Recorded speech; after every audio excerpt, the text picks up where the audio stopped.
Good morning, guys. Welcome to Ocean Avenue Davao again. So this is Ivan, and that's Nila. So for today, meron tayong bagong strains. Kakabili lang natin from a very reputable and knowledgeable breeder of balloon mollies.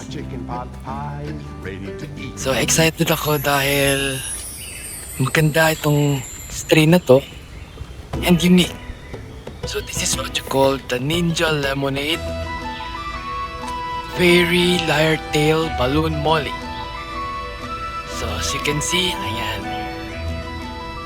may pagkadilaw or more orange ang kanyang tsura and long fins siya. So if you can see yung dorsal fin niya, at the same time yung fins niya is similar to those Trasampus fairies. At the same time, lemonade ang kulay niya. So dito siya natin ilalagay sa 35 liter tub natin, which is elongated ang sukat at shallow ang water. That is katamtaman lang para sa breeding tank for balloon mollies. So ang nakuha natin is a pair of balloon mollies, a male and a female. So yung female, siya yung malaki at pabilog, while yung male naman is paba.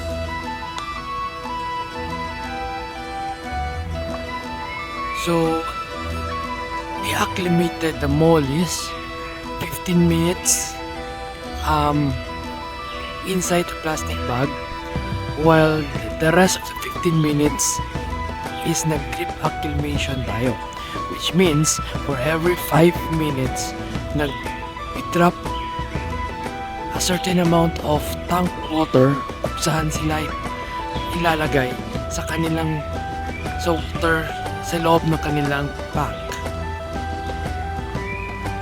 So here we gently place them on their new tub, aerated to with lots of floating plants, particularly salvinias. Meron din tayo inilagay na toast and snake plant, which is effective sa pag-absorb ng nitrate. Ang kagandahan dito is that before natin sila ilagay, we conducted a water parameter test. At sa awa ng Diyos, maganda naman ang labat, kinalabasan. Ammonia is 0, nitrite is 0, and nitrate is 0, along with the carbonate hardness and KH hardness. The only thing is medyo mataas ang temperature niya because sikat tanghali na to. Pero okay lang naman dahil temporary lang yung init ng panahon dito.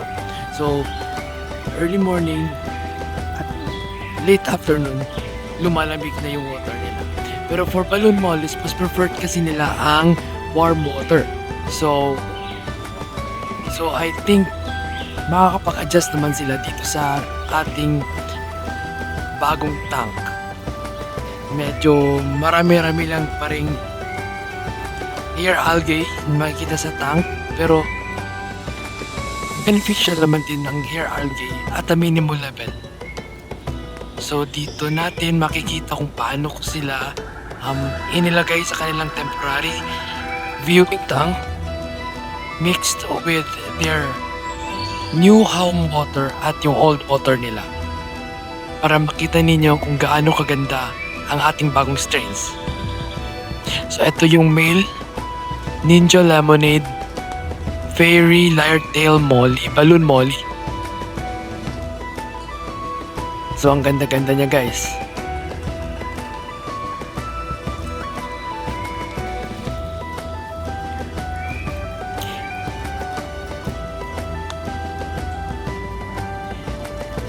Up next is ang female Ninja Lemonade Fairy Lyre Tail Molly.